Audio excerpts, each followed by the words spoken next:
पूजन करते हैं। जैसे हमारे घर में शिशु होता है, बालक होता है, तो माताएं बहन उसको सबसे पहले क्या करती हैं? उसको धीरे धीरे हंसा हंसा कर उसको जगाती हैं। और जगाने के बाद जब बच्चे को बाथरूम ले जाए तो पहले उसकी क्या करती है? पहले पैर धुलती है। बच्चे को स्नान कराते समय 4 क्रियाएं माताएं करती, पहले पैर धुलती, फिर हाथ धुलती, फिर मुंह, उसके बाद धीरे से पूरे शरीर में जल छोड़ती है।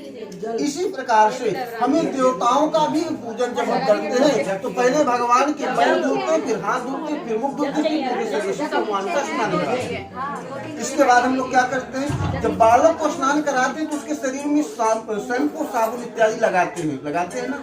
इसी प्रकार से जो लोग भगवान को पंचामृत से स्नान कराते हैं, पंच तत्व मिला करके स्नान भगवान को साबुन समझ करके कराते हैं। दूध, दही, शहद, घी, बूरा, 5 चीजें ये होती हैं। शुद्धिकरण के लिए हम लोग गंगा जल मिला लेते हैं ताकि अगर ये अशुद्ध हो तो ये पवित्र हो जाए, इसलिए गंगा जल मिलाते हैं। सिर्फ 5 चीजों का ही विधान है पंचामृत में। जिस प्रकार से हम अपने बालक को शैम्पू लगाएं और साबुन लगाएं, ये क्रीमों की देश भर का करते हैं, इसी प्रकार से भगवान का। अच्छा, आप कहोगे कि 5 चीजें आखिर क्यों मिलाई जाती हैं और इनको हम लोग पान क्यों करते हैं? हम लोग कहते हैं ना कि भाई पंचामृत प्रसाद दो चाहे ना दो, पर पंडित जी पंचामृत जरूर दे दो। क्यों पीते हैं? इसका मतलब क्या है?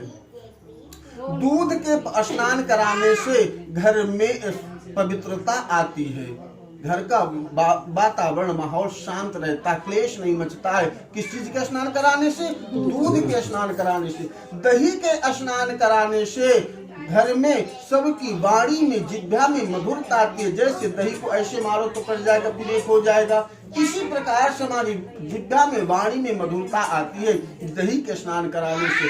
शहद के स्नान कराने से लक्ष्मी की प्राप्ति होती है, इसलिए हम भगवान को शहद से स्नान कराते हैं। घी के स्नान कराने से हमारे घर में शरीर निरोगी तो होता है, इसलिए हम लोग घी के से स्नान कराते हैं। और शर्करा के स्नान कराने से लक्ष्मी हमारे घर में चिरकाल चसल लक्षणाते, माता लक्ष्मी हमेशा के लिए स्थिर हो जाती, इसलिए हम शक्कर से स्नान कराते हैं।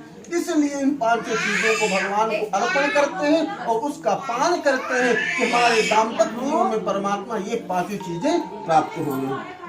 इसलिए हम लोग पंचामृत से स्नान कराते हैं। अच्छा, जब साबुन से अपने बालों का स्नान करा देते तो फिर क्या करते हैं? पुनः फिर से गंगा जल से स्नान कराते हैं। एक बार तो चलो खारा पानी हो तो स्नान करा दोगे, पर जब बालक के साबुन लगा दोगे ना तो सोचते मीठा पानी मिल जाए, साफ पानी मिल जाए, जिससे बालक के मेरे बाल मुलायम हो जाए, होता है ना। इसी प्रकार से पुनः भगवान को गंगा जल से स्नान कराते हैं। अच्छा, स्नान कराने के बाद पंडित जी भगवान को कपड़े पहनवाते हैं, कराते हैं ना, क्योंकि आप लोग भी तो अपने बालक को स्नान कराने के बाद कपड़े पहनाते हो। कपड़े पहनाने के बाद तेल शैम्पू लगाते हो, सब लगाने के बाद क्रीम इत्यादि लगा देते हो और बच्चे को गोल्ड पहनाते हो, चैन इत्यादि पहनाते हो।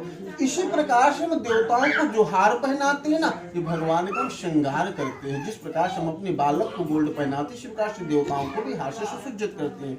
अच्छा, उसके बाद हम लोग क्या करते हैं? अपने बालक को खूब ढेर सारे परफ्यूम इत्यादि लगा देते हैं, लगाते हैं ना। अच्छा, कुछ क्या करते हैं हम लोग, हमारे देखते हैं कि हमारे बच्चे को क्या पसंद है, उसके वो खिलौने देते हैं, कोई बैलून, ढेर सारे खिलौने आते हैं, उनको देते हैं। इसी प्रकार से देवताओं को हम दूर्वा चढ़ाते, क्योंकि दूर्वा के चढ़ाने से मेरे कुल की वृद्धि होती है, इसलिए दूर्वा कभी देख अबीर गुलाल भी हम लोग चढ़ाते हैं।